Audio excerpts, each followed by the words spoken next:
عجیب سی کیفیت ہوتی ہے، ڈپریشن ہو جاتا ہے، انگزائٹی ہو جاتی ہے، تو ہم نے یہ دیکھنا ہے کہ اس میں ہم کیا کریں، قرآن سے ہم کس طرح اس میں ہیلپ لیں۔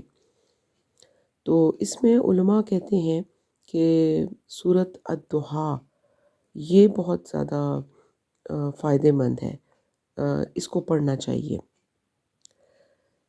آپ اس سورت کو سن کر یا اس کو پڑھ کر دیکھیں گے تو آپ کے دل کی تنگی جو ہے وہ ختم ہونے لگے گی، لیکن اس کو پڑھیں اس طرح سے کہ آپ کو اس کی سمجھ آ رہی ہو کہ اس میں کہا کیا جا رہا ہے۔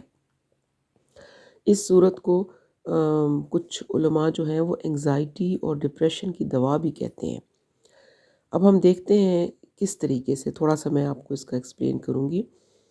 اللہ تعالیٰ جو ہے وہ سورت کے آغاز میں 2 قسمیں کھاتے ہیں اس سورت میں، والضحیٰ دن کی روشنی کی قسم، واللیل اذا سجا اور رات کی قسم جب وہ چھا جائے۔ تو اس سے ہمیں یہ پتہ چلتا ہے کہ دن کی روشنی اور رات کی تاریکی دونوں کتنی ویلیو رکھتی ہیں، اور ان کی ہماری زندگی سے کیا مماثلت ہے کہ زندگی بھی ایسے ہی حالات سے گزرتی ہے، کبھی روشن ہوتی ہے، کبھی تاریک ہوتی ہے۔ تو پتہ چلا کہ دونوں ہی تاریکی یا روشنی دونوں برے نہیں ہوتے، دونوں کا آنا لازمی ہے، کمپلسری ہے، دونوں اپنی خوبصورتی کے ساتھ آتے ہیں۔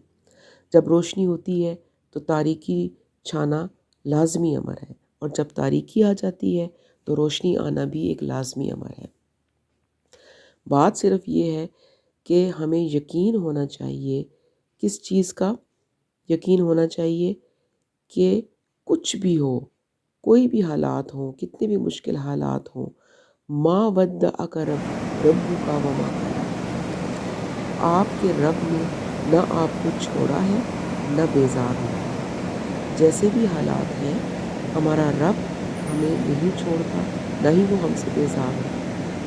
چاہے ہم گناہ بھی کرتے ہیں، اس کی ناراضگی کے کام بھی کرتے ہیں، لیکن جب ہم اس کی طرف پلٹتے ہیں تو وہ ہمیں چھوڑتا نہیں ہے، بیزار نہیں ہوتا ہم سے۔ ساری دنیا چھوڑ سکتی ہے لیکن رب نہیں چھوڑتا۔ تو جب لوگ آپ کو چھوڑ جائیں، جب آپ کو لگے کہ کوئی آپ کے ساتھ نہیں ہے، تو پھر اس صورت میں پریشان مت ہوں، اور یہ دیکھیں کہ آپ کا رب آپ کے ساتھ ہے، وہ آپ کو کسی صورت میں نہیں چھوڑے گا۔ ہر محبت بیزار ہو سکتی ہے، لیکن خالق کی محبت مخلوق سے کبھی بھی ختم نہیں ہوتی۔ یہ کتنی پیاری تسلی ہے جو اللہ تعالیٰ نے ہمیں یہاں پر دی ہے کہ جب ہم دنیا میں خسارے میں جا رہے ہوتے ہیں، ہر تعلق آہستہ آہستہ ختم ہو رہا ہوتا ہے، ہر چیز دور جا رہی ہوتی ہے، دنیا منہ موڑ لیتی ہے، تو اس وقت یاد رکھیں وَلِلْآخِرَةُ خَيْرٌ لَكَ مِنَ الْأُولَىٰ، اور البتہ آخرت آپ کے لیے دنیا سے بہتر ہے۔ تو اصل چیز تو ہے ہی آخرت۔ اگر ہمیں اس کا یقین ہو تو دنیا کی پریشانیاں اور دکھ ہمیں وہ لگے ہی نہ۔ تو ہم کیوں امید کرتے ہیں کہ لوگ ہم سے راضی ہوں؟ ہم ایسے اعمال کریں، ایسے کوششیں کریں کہ جس سے اللہ ہم سے راضی ہو جائے۔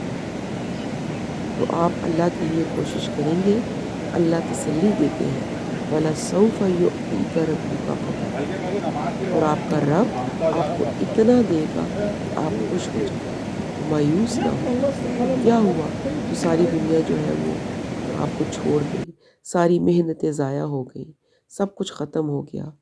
کیا ہوا؟ سب کے آگے آپ برے بن گئے۔ کیا ہوا کہ مسلسل ناکامی ہے، مسلسل تنگی ہے۔ کیا ہوا کہ کوئی راستہ نظر نہیں آتا، ہر طرف اندھیرے ہیں۔ یاد رکھنے کی بات یہ ہے کہ اللہ آپ کے ساتھ ہیں اور وہ آپ کو بھولے نہیں ہیں۔ تو پھر کیا غم اور کیا پریشانی؟ لوگوں کی طرف سے جو پریشانیاں آتی ہیں اور جو ویسے پریشانیاں آتی ہیں، تو مسلمان جو ہے وہ کبھی ان سے مایوس نہیں ہوتا۔ تو پھر مسکرائیے اور ہر دکھ، درد، تکلیف کو سپرد خدا کر دیجئے، اور پھر ایک سکون نازل ہوگا جو ہر چیز سے آپ کو بے نیاز کر دے گا انشاءاللہ۔ تو ہم نے یہ جو صورت ہے اس کو آپ جب بھی کبھی ایسے حالات میں ہوں تو اس کو پڑھیں، اس کو سمجھیں کہ کچھ بھی ہو جائے دنیا چھوڑ دیتی ہے، اللہ نہیں چھوڑتا، اور دنیا اصل جگہ نہیں ہے، اصل جگہ آخرت ہے۔ ہم نے وہاں کے لیے محنت کرنی ہے، اور جب ہم اللہ کی طرف آئیں گے، اللہ کو راضی کریں گے، اللہ لوگوں کو بھی راضی کروا دیں گے ہم سے، اور اللہ تعالیٰ ہمارے معاملات اور حالات کو بھی درست فرما دیں گے۔ تو اس لیے مایوس نہیں ہونا، پریشان نہیں ہونا۔ کوئی بھی مسئلہ ہے، کوئی بھی پریشانی ہے تو اللہ سے بات کیجیے۔ اللہ کے ساتھ ہمارا تعلق ایسا ہونا چاہیے کہ ہم اپنے مسائل اللہ کے سامنے رکھیں، اللہ سے اس طرح سے بات کریں کہ جیسے وہ آپ کی سن رہے ہیں، جیسے ہم اپنے کسی دوست کے سامنے اپنا دکھ بیان کرتے ہیں، اسی طرح سے اللہ کے سامنے اپنا دکھ بیان کریں، اس سے بات کریں، تو انشاءاللہ اللہ تعالیٰ آپ کے دل پر ایسی سکینت اتار دیں گے